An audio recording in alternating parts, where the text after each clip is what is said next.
Y vamos a dar paso entonces a la última conferencia de las horas de la tarde. Nuestra última conferencia del día de este segundo encuentro nacional e internacional de experiencias investigativas en audiología. Esta última conferencia se titula Reflejos acústicos de banda ancha octava, a cargo del doctor Brian Earl. El doctor Brian es magíster en audiología de la Universidad de Arizona y doctorado PhD y postdoctorado en audiología y neurociencias de la Universidad de Kansas. Ha colaborado con la Fundación Palas en México, dando atenciones junto a estudiantes de audiología a adultos y niños con pérdida auditiva. Asimismo, también ha trabajado, lleva más de 10 años trabajando como profesor de audiología en la Universidad de Cincinnati, donde también lleva a cabo investigaciones y ha sido director del ER Lab y profesor asociado director de ER Lab del Departamento de Ciencias y Trastornos de la Comunicación de la Facultad de Ciencias y Afines. Doctor Brian, bienvenido a este evento. Es un gusto contar con su presencia. De verdad es un placer estar con ustedes y muchas gracias, Oswald, por presentarme y muchas gracias por la invitación. ¿Qué tal el audio? ¿Todo bien? Se escucha perfecto, sí, Bien. señor. Muy bien, perfecto. Ya voy compartiendo pantalla. Listo.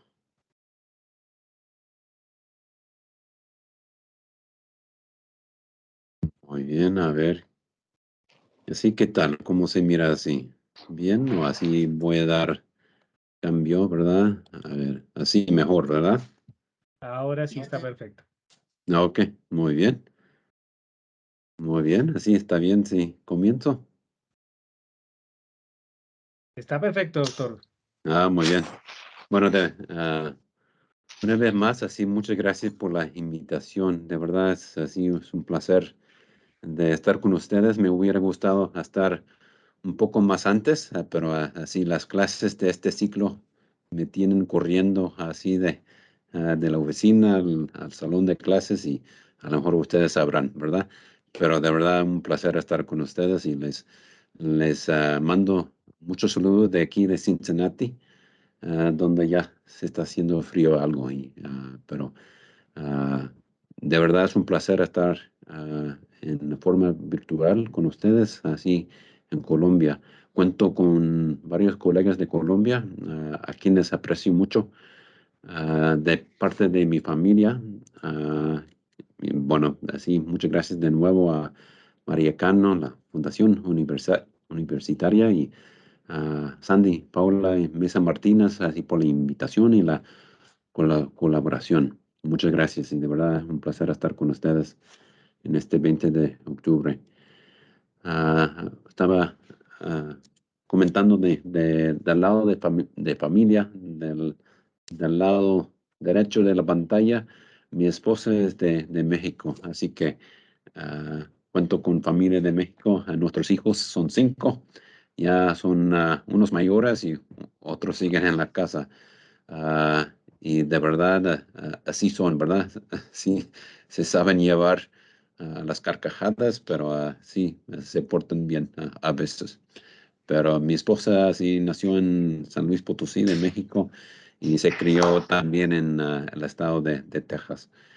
Ya llevamos así unos 24 años de casados y bueno, así me siento muy alegre de poder hablar un poco español y poder conocer la cultura de México, tal como de Colombia, de otros países. Ah, ya llevo más tiempo hablando español, inglés que inglés solamente, pero no hace falta más aprendizaje. Pero así con mucho gusto, espero que el tema que haya escogido yo les sea de beneficio, así en la clínica o en sus estudios o investigaciones. Ah, Del lado de mis mentores, que son varios, como mencionó Oswald, terminé la escuela de maestría en audiología en la Universidad de Arizona. Mi profesor, bueno, así favorito y mentor principal, el doctor Glacki. Él me enseñó mucho tras las clases y tras los viajes que hicimos, yo y él, de Tucson, Arizona, a Nogales, Arizona, que queda a la frontera de Nogales, México. Y todos los jueves, los primeros, no todos los jueves, los jueves, pero el primer jueves de cada mes hicimos, bueno, se hizo una clínica ahí en la frontera en Nogales, a la cual acudían a pacientes del otro lado de la frontera de Nogales, México, y también así más al sur de Sonora. Y así durante estas clínicas, así llegué a aprender más del español de audiología. Y aprendí mucho del doctor Blackie. Él sí tuvo oportunidad de poder viajar por el mundo durante su carrera y él me enseñó mucho de México y de Colombia también. Incluso él me dijo que su última ponencia era en Colombia y ahí aún mismo cuenta con familiares que viven en Colombia.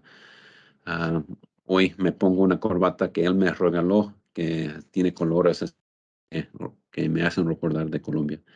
Pero de verdad, así mi formación en Arizona, bueno, por lo cual estoy muy agradecido. De ahí seguí por la Universidad de Texas, la University of Texas Medical Branch, que queda por Galveston, así muy junto a Houston, ahí en el Golfo. Y así pasé 3 años así haciendo ah, así la formación clínica y ah, residencia por decir de 1 año y luego 2 años de tiempo completo, así ya después. Y así me tocó atender a pacientes de los recién nacidos hasta los más mayores. Y así de ahí aprendí mucho también. Am, de ahí seguí a la Universidad de Kansas para hacer el PhD, para el doctorado, del lado de mi mentor, Dr. Chertoff, así de Dr. Mark Chertoff, así él me enseñó mucho también de fisiología, de las neurociencias y ahí nos enfocamos en los estudios electrofisiologías, así de haciendo varios estudios en la investigación del lado de animal para ver si podríamos desarrollar otro estudio del lado de electrofisiología que tal vez diera am, más evidencia para sinaptopatía o otras lesiones de las neuronas del lado auditivo. Y ya terminando ahí en 2012, nos encaminamos a Cincinnati. Por aquí ya llevamos 10 años este año. La Uni de Cincy lo llamamos y de verdad hemos podido formar equipos con la Fundación Palas en México, así para llevar a estudiantes de audiología y terapia física y otros estudiantes para así dar atención a las personas a los cuales se les ofrece sí, estudios audiológicos y aparatos auditivos también. Pero así de aquí de la Uni de Cincy, quisiera compartir así una conferencia con el tema de los reflejos acústicos o los reflejos pediales. Como resumen o así 4 pasos o 3 así enfoques por decir. Así primero, ah, al empezar a hablar de los reflejos acústicos, así nos recordamos del lado clínico, del lado de la clínica y también de la investigación, que al hablar de los reflejos acústicos, nos debemos de recordar los principios de la timpanometría y otra palabra que se usa es la impedanciometría. A lo mejor me refiero más a timpanometría que se puede pronunciar con más facilidad, ¿verdad? Pero así como profesor a mis estudiantes, siempre trato de hacer la liga, por decir, entre los principios de la timpanometría y así el enfoque a los reflejos acústicos. Luego de ahí seguiré hablando de unas investigaciones recientes por varios grupos, los grupos que han investigado varias coloraciones entre reflejos acústicos y la pérdida auditiva, procesamiento auditivo y la sinaptopatía. Y luego pasaré a- a compartir con ustedes así de un estudio que hicimos aquí en mi laboratorio, el Ear Lab, así por una estudiante, Lamia Abdel Rahim, ahí de Egipto, que ya lleva 4 años como estudiante de PhD aquí conmigo y así juntos hicimos un estudio bueno, basado en el análisis de la aumentación de los reflejos acústicos, o sea, pasando más allá que buscando umbrales nomás. Quisiéramos, bueno, buscar quizás así bueno, desarrollar otro protocolo así de reflejos acústicos que, que tuviera posibilidad de diferenciar ah, de los oídos que tal vez trajeran así sinaptopatía, entre otras patologías. Luego al final, así con mucho gusto espero el tiempo para preguntas y quisiera aprender así de los comentarios de ustedes.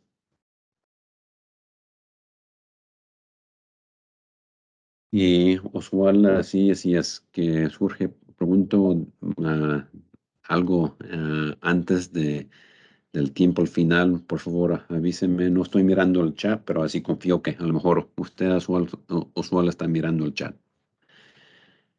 Así es, doctor, aquí estamos pendientes. Muchas gracias, Oswald. Muy bien.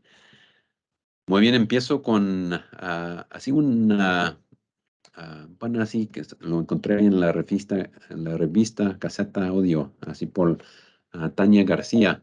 Él lo presenta, bueno, presenta la timpanometría o la impedanciometría como un tema importante, así de lo cual, así es muy importante. Estoy de acuerdo con ella que es importante y la pregunta es ¿por qué es importante?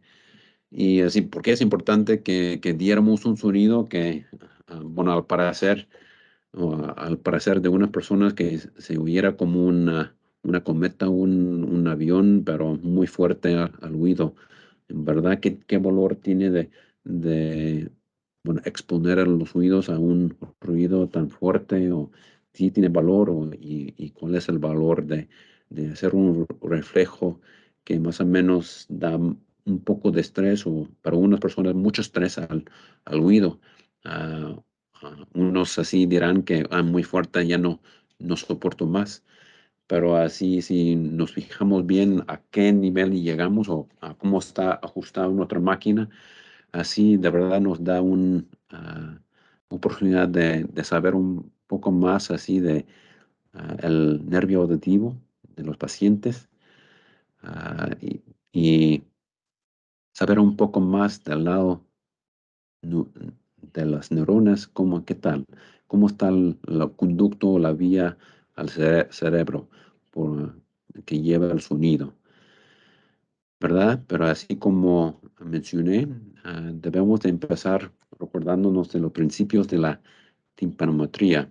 Así lo hizo Tania García en este artículo, en este resumen que está por la revista Gaceta Audio en 2021. Y a los que estamos en la clínica, tal vez es muy común que empezamos ya después de la otoscopía, empezamos con la timpanometría para empezar del oído exterior al oído medio y luego al oído interior, por decir. Y Tania García nos recuerda que de las curvas de timpanometría sacamos unos datos que se registran como compliancia, volumen, así del oído medio, del canal, el gradiente timpanométrico y luego la presión, ¿verdad? Donde da la curva. Y así de estos datos, así hay mucho que decir, ¿verdad? O tenemos razón o evidencia o datos que están de acuerdo o que indican así el oído medio que es normal, o que el oído medio tiene una patología o hace efusión o líquido, o así tal vez por el volumen nos damos cuenta que de una perforación al tímpano que está completamente llenado o tapado el canal con cera. Pero así, y la presión, así nos damos cuenta, especialmente con los niños, pero también con los adultos. Si la presión llega a ser muy negativa, la presión, tal vez será los principiantes de un proceso de la otitis media y por la cual podemos así recomendar consulta con un médico aquí en los Estados Unidos, o en otros países como México o en Colombia, donde tal vez ustedes recetan algo así para esta preocupación del otitis media. Pero del- de los tipos de las timpanometrías, las curvas del tipo A, los Jurger, así el doctor y doctora Jurger, quien tuve el privilegio de conocer hace muchos años en Arizona, cuando fui estudiante en Arizona. El doctor Jurger ya iba para otro camino, otros estudios, ¿verdad? Tantos estudios que hicieron los Jurger, pero el Jurger tipo A, así si encontramos tipo A, con más razón vamos adelante con los reflejos acústicos. De verdad, así por los anteojos, por decir, de la curva tipo A de timpanometría, de ahí empieza la interpretación de los reflejos acústicos. Del tipo A, Tania García destaca que sí, entre el curvo tipo A hay varios o presión negativa, pero pueden ser de doble pico también.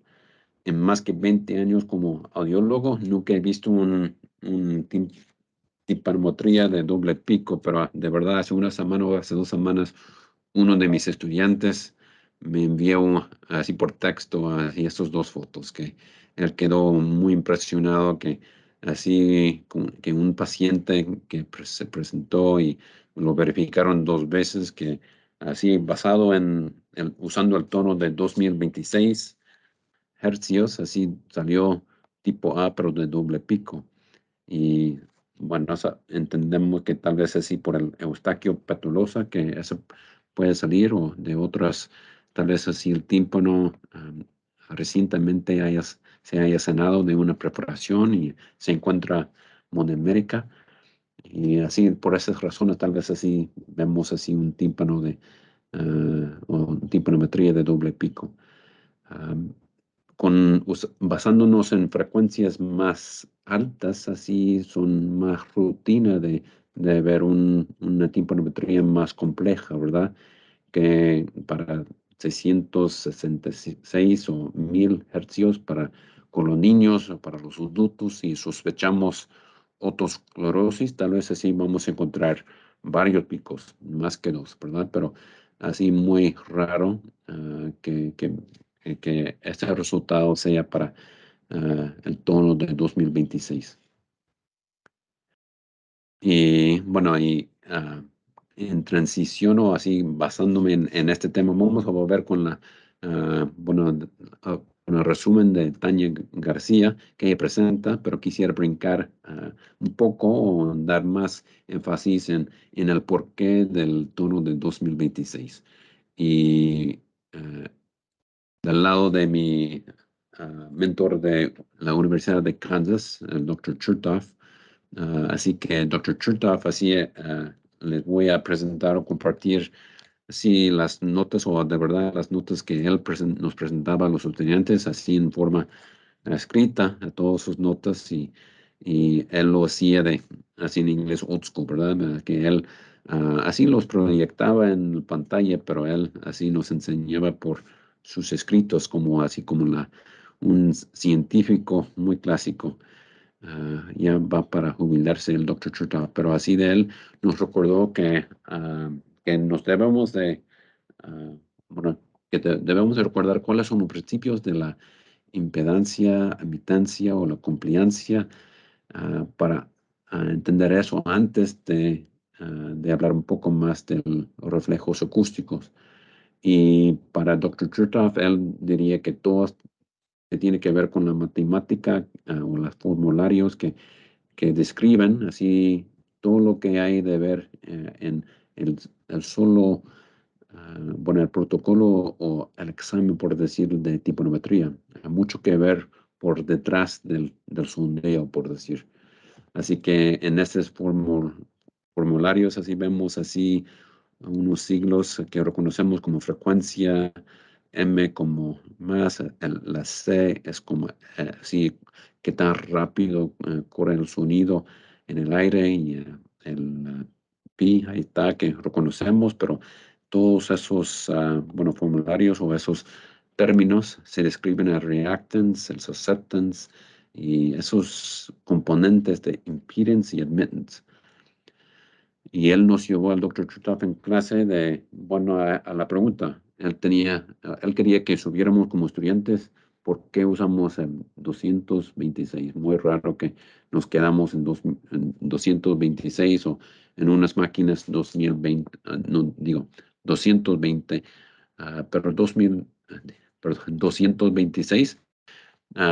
Importante, tiene que ver con las matemáticas que el Dr. Chutaf nos iba escribiendo y compartiendo. Si queremos llegar a compliancia y queremos llegar a un volumen que por el sondeo en el canal, que si queremos así salir con bueno, una aproximación de volumen en el canal que nos sirve de mucho diagnóstico, tenemos que saber cómo llegamos ahí y así tiene que ver con la frecuencia que escogimos o que se escogió, el 226. Si buscamos aquí donde está señalando la flecha que estoy manejando, la B, así es el volumen, y ahí está la frecuencia con la B, y así ahí arriba, así los términos que tienen que ver con la densidad del aire y qué tan rápido ocurre el sonido en el aire y más o menos poniendo la información, los números en esta ecuación, esta fórmula, así sale, así los números tales como se ven abajo y luego derivando más y más los números, quedamos con un número ahí arriba que no es el 226, pero por ahí va por unas magnitudes más grandes, pero si damos solución a esta ecuación, que si la frecuencia que se escogió es el 226, que se pueden cancelar esos números y luego vemos cómo resolvamos así la diferencia de magnitud, pero así por el hecho que se cancelan 226 de abajo y 226 y pico para arriba, de ahí sale el volumen que tiene equivalencia, el volumen con la compliancia, ¿verdad?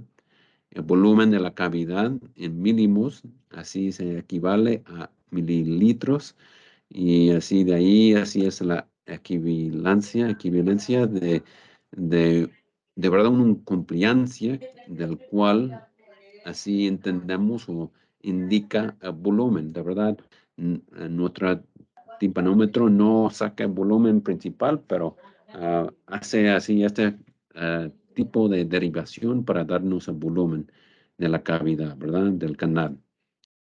Así que muchas gracias doy a Dr. Chutaf otra vez por recordarme de importante de recordar del 226 y cómo cómo representa la fundación de los reflejos acústicos. Como mencionaba antes, yo como profesor en la clase con los estudiantes que quieren cumplir su certificación o su diploma de doctorado en audiología del lado clínico. Ah, yo también sigo la costumbre un poco de Dr. Chertoff, no así no todos los días, pero así haciendo así en forma escrita las relaciones entre o de algo que no se ve en la pantalla, por decir, al hacer el estudio de timbre, pero al presentar esta figura que tengo aquí en la pantalla, intento comunicarles a los estudiantes que, bueno, si ven en la mente una timbre de curva A, de tipo A, y sin sonido, y que estamos mirando admitancia o de verdad compliancia, sin sinónimo, así que mililitros en compliancia es igual, y que con el reflejo activado, así por el sonido, o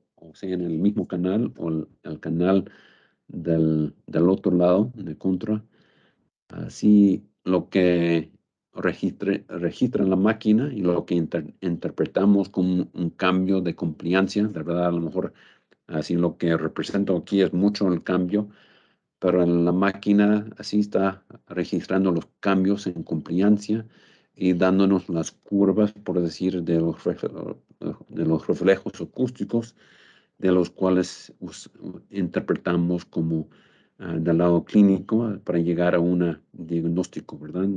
Una conclusión con respecto bueno, si se encuentra en rango normal, el umbral del reflejo acústico, o se ve diferente o que está muy elevado el umbral, tal vez sospecha por pérdida muy severa o profunda, o sospecha por así la patología más allá que la cóclea o retrococlear, quizás una neuroma o schwannoma, ¿verdad? Pero así si nos recordamos de que así es la fundación y así lo que está, bueno, siendo bueno, registrado en la máquina una tras otra vez, ¿verdad? A otros niveles de sonido. Muy bien, entonces vamos adelante o de vuelta con Tania García de su artículo de hace un año. Ella nos recuerda que el reflejo pedial del IPSI, ¿verdad? IPSI lateral, así tiene ocurre por este siglo, ¿verdad? Este ciclo, este camino, que por el sondeo en el canal, tal vez se tiene que pasar por el tímpano, así los huesicillos del oído medio, y luego pasando por la cóclea, estimulando la cóclea.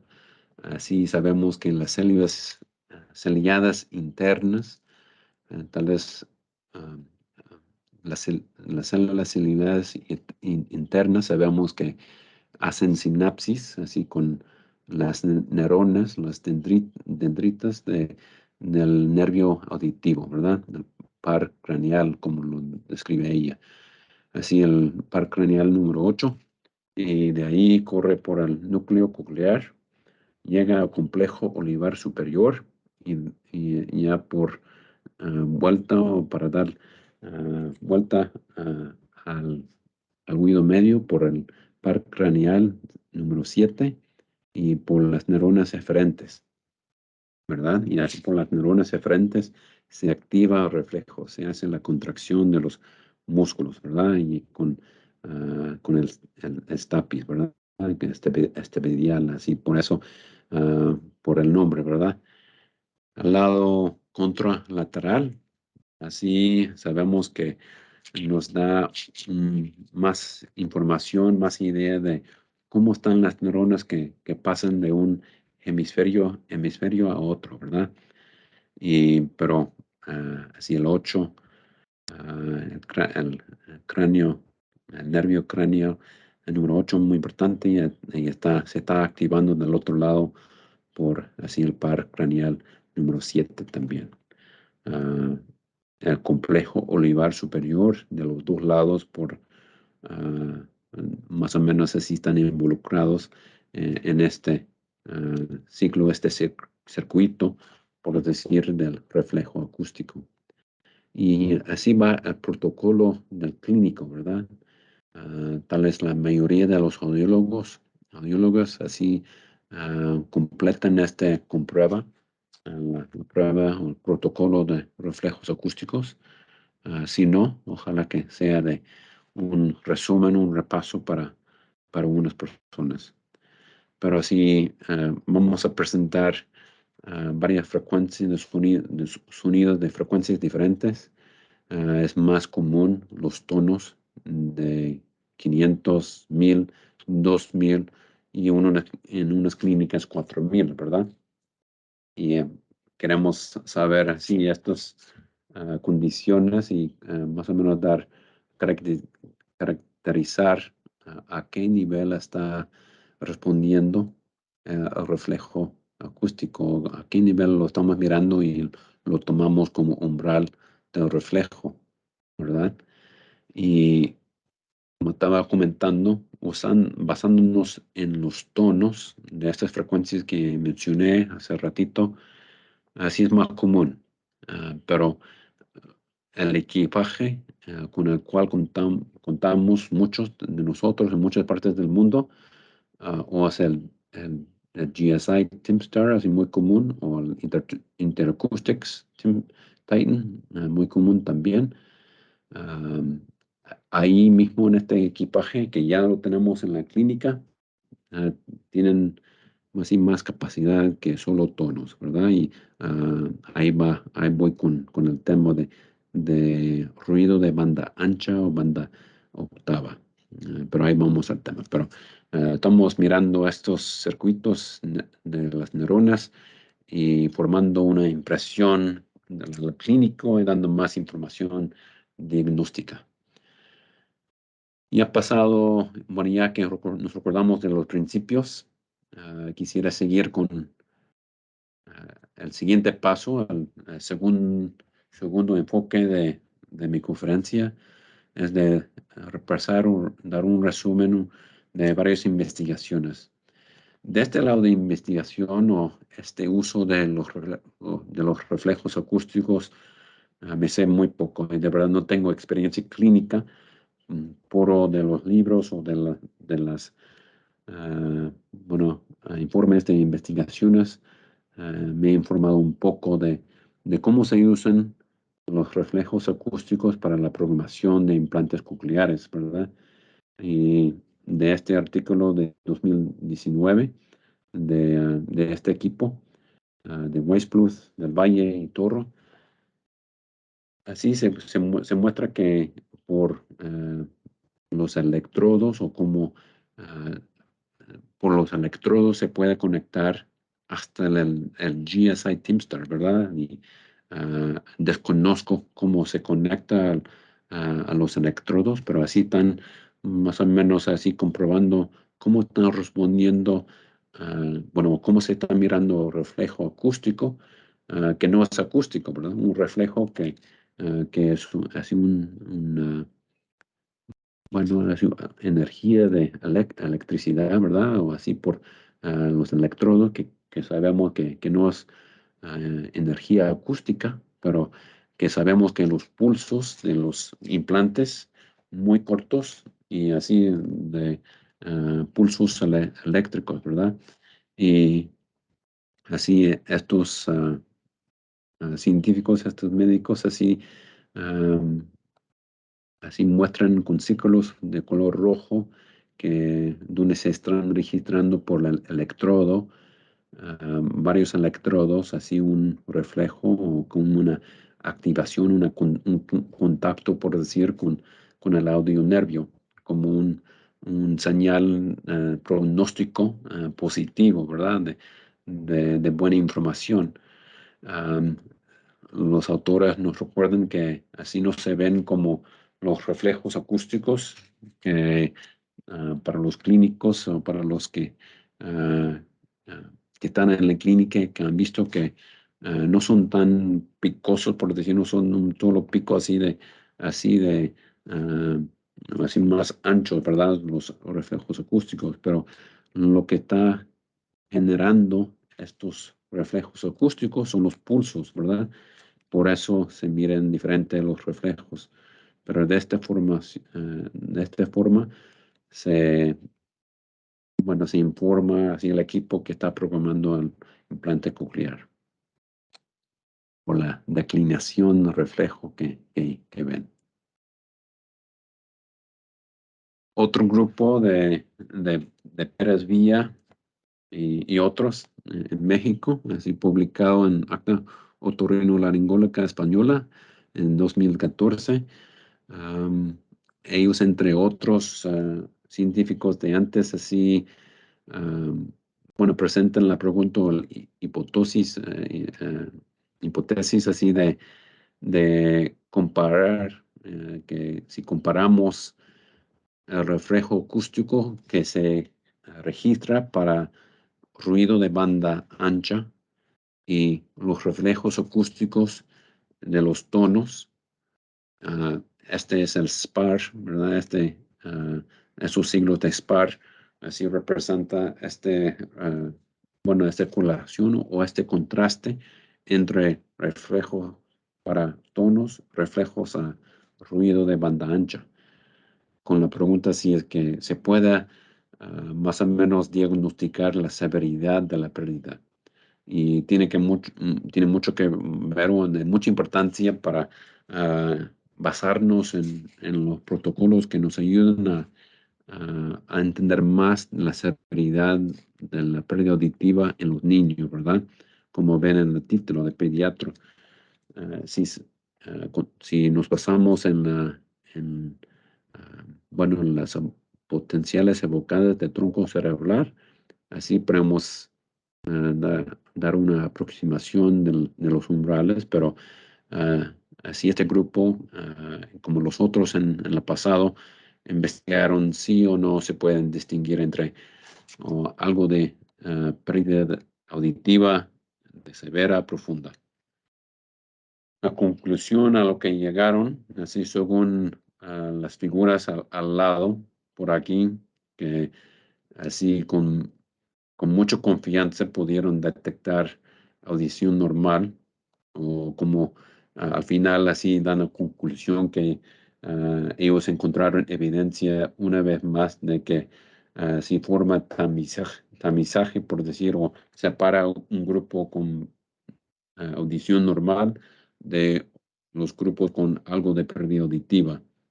Buscaron por el oído derecho y izquierdo separados para ver la diferencia.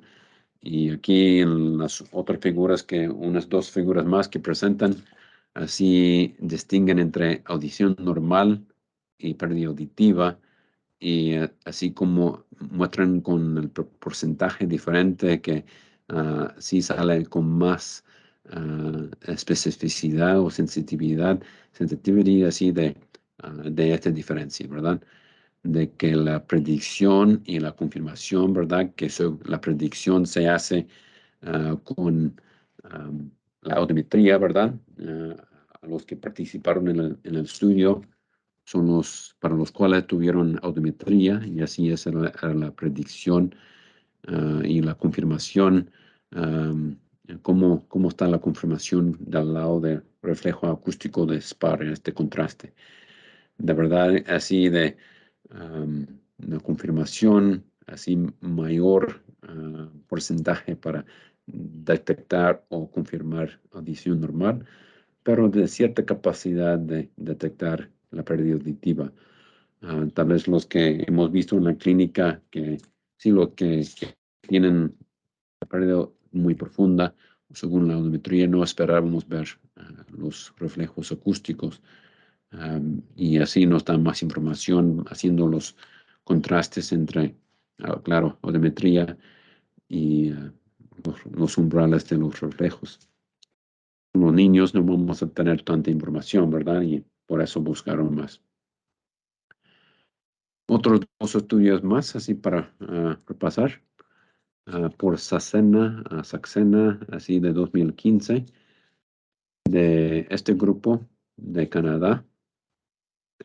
A ellos se les ocurrió la pregunta de usar los reflejos acústicos, pero en forma de Acoustic Reflex Growth Functions, o las curvas de aumentación de los reflejos. Y a lo mejor se acuerdan que esta idea es por la cual nos pasamos yo y mi estudiante para completar el estudio que voy a presentarles a continuación. Pero este grupo en Canadá tuvieron la pregunta así para los niños con problemas con procesamiento auditivo, que la pregunta era de que si diferencia entre los niños que tienen audición normal o más allá que audición normal, pero si salen normal en los estudios de procesamiento auditivo central, sí saldrían diferente. Y empezaron a encontrar las diferencias con APD, ¿verdad?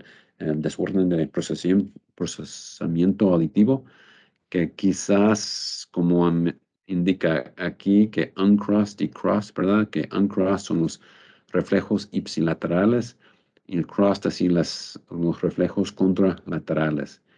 Y ven que contrasten entre oído izquierdo y derecho y entre adultos que traen audición normal, niños de desarrollo normal, APD, y los que salieron en los estudios de APD normal, que los reflejos acústicos para ellos en el oído izquierdo y el oído derecho salieron un poco diferente y miraron que el circuito, el camino contralateral, el crust, bueno, ahí es donde miraron más el cambio en la inclinación, en inglés es slope, ¿verdad? La inclinación que se registraron sobre varios niveles de sonido, ¿verdad?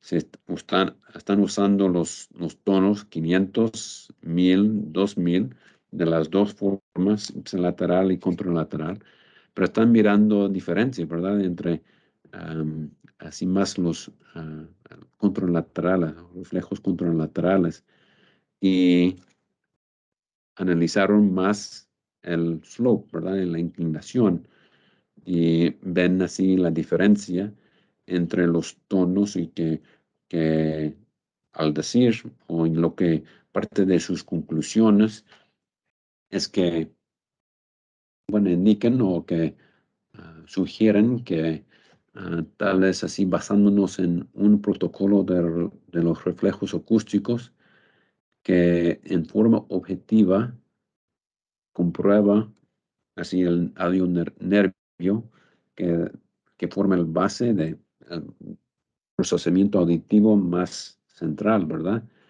Y se acuerdan que clínico non-APD, así eran así los niños que según los estudios de comportamiento, así el behavioral estudios, así que son muchos y que, o que con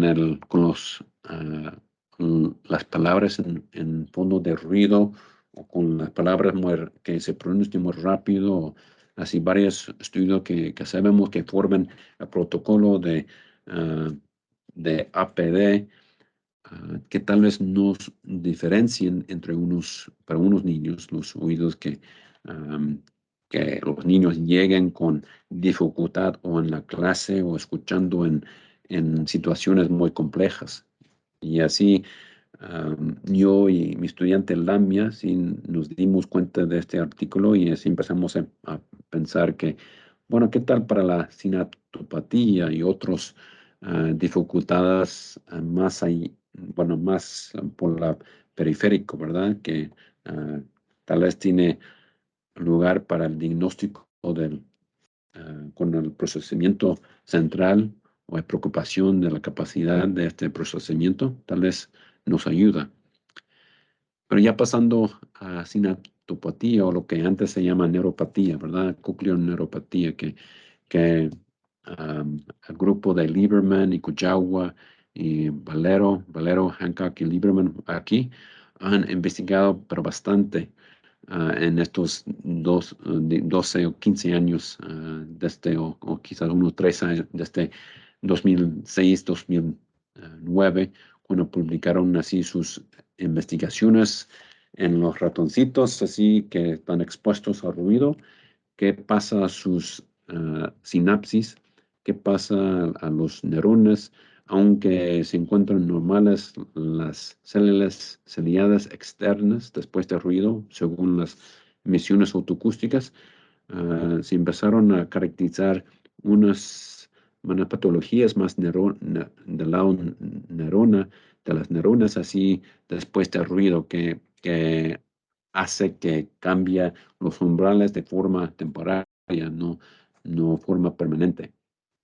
En 2016, basándose en el Middle Ear Muscle Reflex, así el reflejo acústico, así del lado de los ratoncitos, de los mice, pero ellos caracterizaron o mostraron quizás el poder o la capacidad diagnóstica de usar el reflejo para diferenciar entre los oídos que han sido expuestos al ruido y los que no, ¿verdad? Que tal vez salen igual en las audiometrías, ¿verdad? Es la pérdida auditiva oculta, que se conoce como hidden hearing loss en inglés, o que no se diferencia entre la audiometría y otros estudios, pero los reflejos acústicos, los reflejos estepediales, tal vez tienen lugar para dar más idea de cómo están las sinapsis así de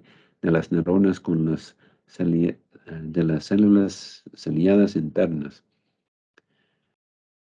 Volviendo a la clínica, al lado clínica, así es el póster que presentamos como grupo de lab, con Lamia como primera autora en varias conferencias, pero una conferencia hace unos años, en 2019, justo antes que empezamos todos en COVID, así estamos en el AAA, ¿verdad? En la conferencia de la American Academy of Audiology, y empezamos a buscar más la idea de usar ruido de banda ancha y banda octava para caracterizar estos acoustic reflex growth function, o sea, la curva que aumenta al aumentar más o menos el sonido o la intensidad del sonido que usamos para marcar los reflejos. Muy bien, así que sí, de verdad no les voy a seguir presentando en forma de póster, pero así los iba pues, a seguir presentando partes de este póster de la mía en nuestro grupo. Muy bien, y así será una presentación de Hybrid, empezando con objetivos de la investigación en español, pero a los otros, descripciones o caracterizaciones así de las figuras, varios salen en inglés, pero les voy comentando en español si está bien. Así que quisimos, queríamos así saber un poco más de si se reproducen los AERGF, estas curvas de aumentación de reflejos acústicos. Así de aquí en adelante voy a decirles las curvas de los reflejos para para hablar de ellos en breve. Y nos basamos en dos equipos que son muy comunes en las clínicas. Aquí en Ohio, en los Estados Unidos, sin duda muy comunes, y creo que en otras partes del mundo también que conozco. En México no, conozco más, así que muy comunes esos dos equipos. Quisiera saber un poco más de ustedes si son comunes allá. Pero así en la clínica aquí en la universidad casi contamos con los dos equipos. Y así otro objetivo para establecer el rango normal para esas curvas usando banda ancha y más banda octava. De las dos opciones se encuentran en los dos equipos. Así que para hacer contraste en lo que tradicionalmente o de forma tradicional, tal vez en la clínica es más común que buscamos umbrales, ¿verdad? O que buscamos en dirección negativa o vemos declinación de compliancia según los niveles de decibeles en HL, o que se pueden representar de forma positiva también. Y así hay varios criterios los criterios que se usan para detectar el reflejo. Muchos equipajes usan el cambio de 0.02 o 0.03 para marcar umbral. Pero la idea de la investigación que usamos nosotros, que usaron los otros dos grupos, Susana, que revisé, es más o menos a caracterizar la curva, ¿verdad? Y así que de protocolo, o los métodos del estudio era de empezar a un nivel más bajo de 50 y llegar a 90 y caracterizar las diferencias en la compliancia, lo que se ven en verde. Este pantalla es del equipo de Interacoustics Titan. Y el verde representa que salió detectado por algoritmo o reflejo acústico. Ven que por lo menos con este protocolo se tiene que mirar una declinación de 0.03 y como va aumentando, así forma la curva.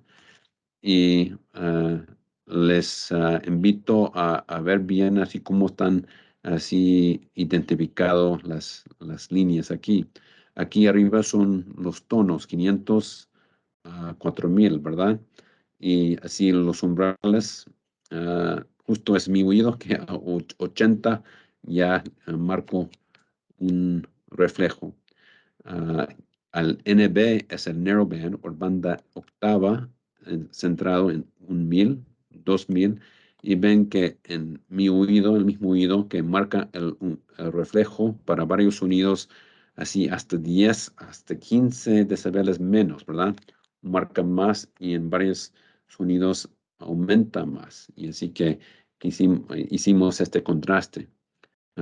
Y con la idea que nos sirve de mucho usar banda octava, así para caracterizar más la curva o ver más de cómo la dinámica del reflejo acústico.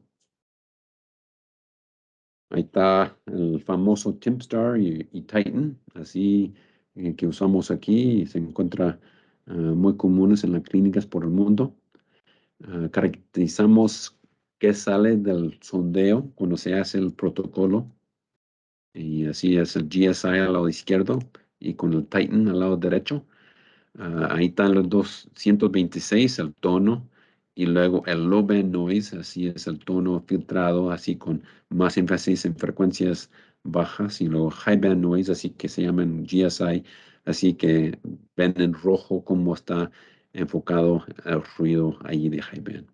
Es muy parecido al Titan que presenta el narrow band, así banda octava de 1000 o 3000, ven la diferencia entre los dos sonidos y ahí está el tono de sondeo, ¿verdad? Y así es como lo que salen y nosotros nos enfocamos en el reflejo ipsilateral porque nosotros quisimos saber más que tal vez así nos sirve de detectar evidencia de sinaptopatía. Así tenemos la hipótesis de que sirve más reflejo IPSI que contra para esta patología.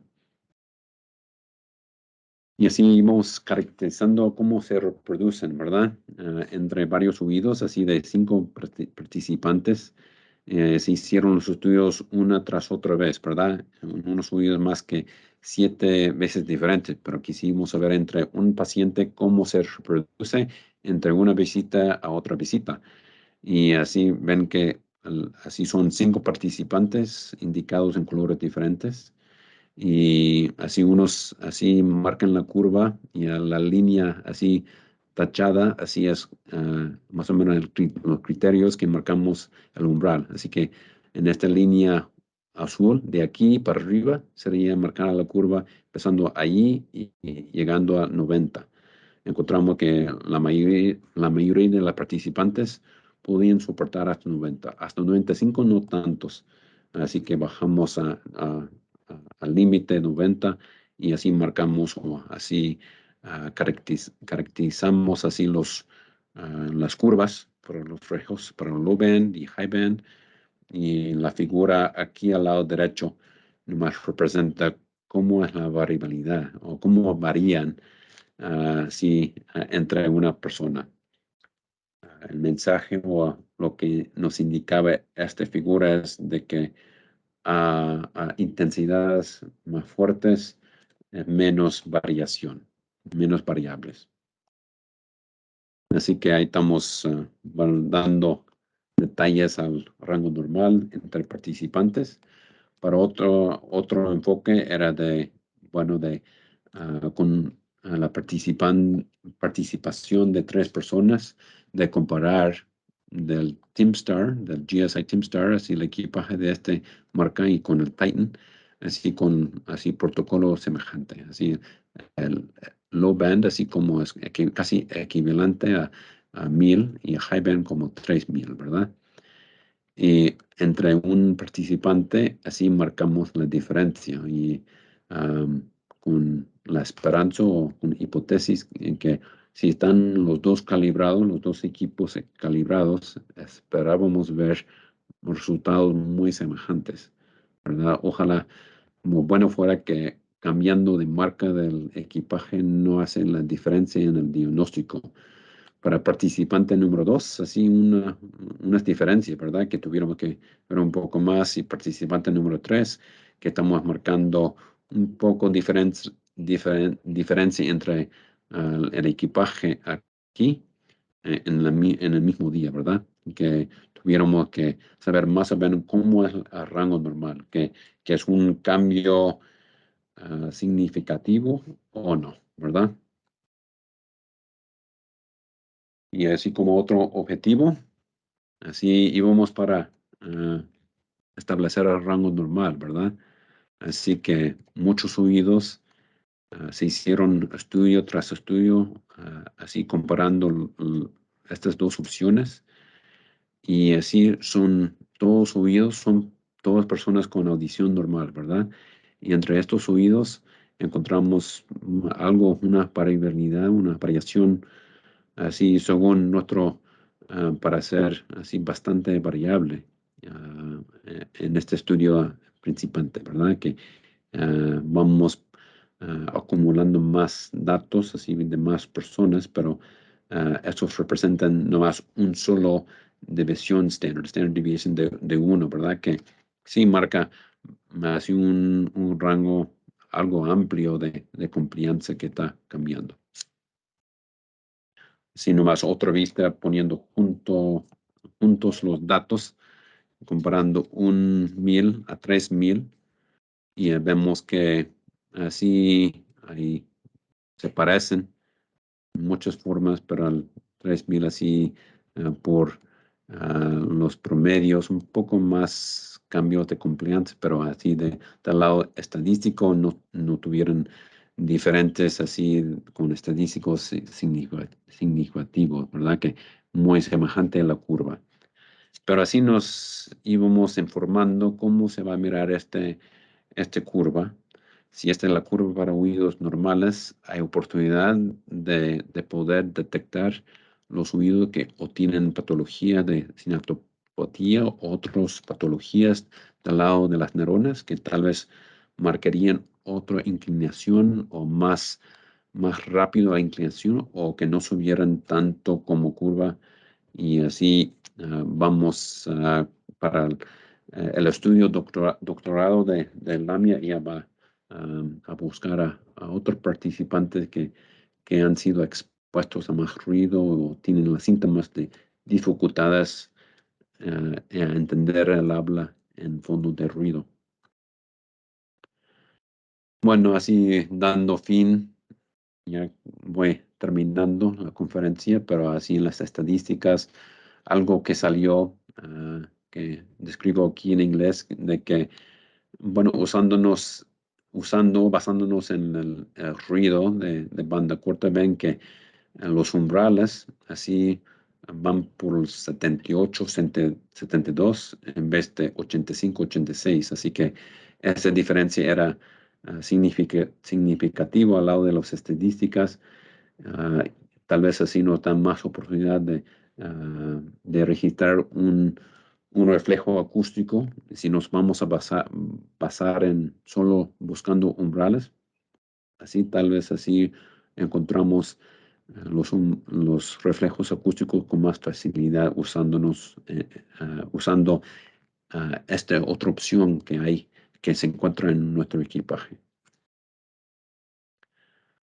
Y así de como conclusiones, el primer párrafo así muy semejante a lo que acabo de mencionar, de la diferencia, se ven los reflejos, unos sonidos más bajos o intensidades más bajas, y las curvas, these acoustic reflex growth functions, que quizás, bueno, vamos empezando, pero tal vez distinguen entre las patologías de las neuronas que corresponden o detectan así los sonidos fuertes, que se han caracterizado como, bueno, en los estudios de sinaptopatía, son los sospechosos, las neuronas que sospechan, así que tienen patología que hacen más complejo la situación en ruido, de entender bien la plática en fondo de ruido. Muy bien, una vez más, muchas gracias a María Cano, Fundación Universitaria, y la invitación de Sandy para dar esta conferencia. Y Oswald, muchas gracias por su ayuda. Y con mucho gusto, así doy un lugar para preguntas, comentarios. Muchas gracias, doctor, por su ponencia, por su presentación. Claro que sí, una pregunta. Entonces, entendemos entonces que es importante empezar a utilizar los reflejos de pronto de banda ancha para el diagnóstico audiológico, ¿es cierto? De acuerdo, en verdad.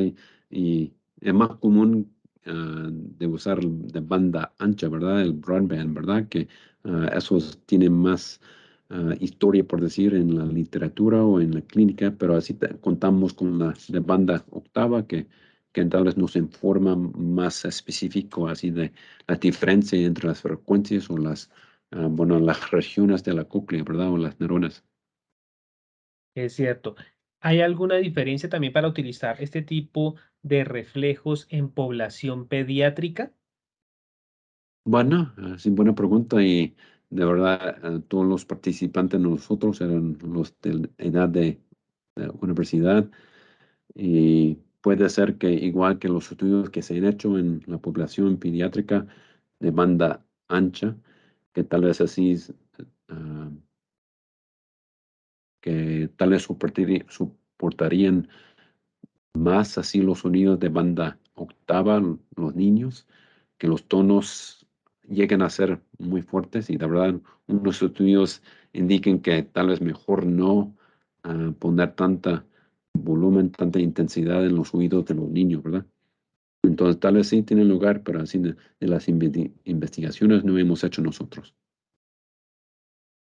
Doctor Brian, muchísimas gracias por su ponencia, muchas gracias por participar de este evento. De verdad, muy interesante su conferencia, nos deja grandes aprendizajes que vamos a poner en práctica en nuestra práctica audiológica. Muchísimas gracias por su participación.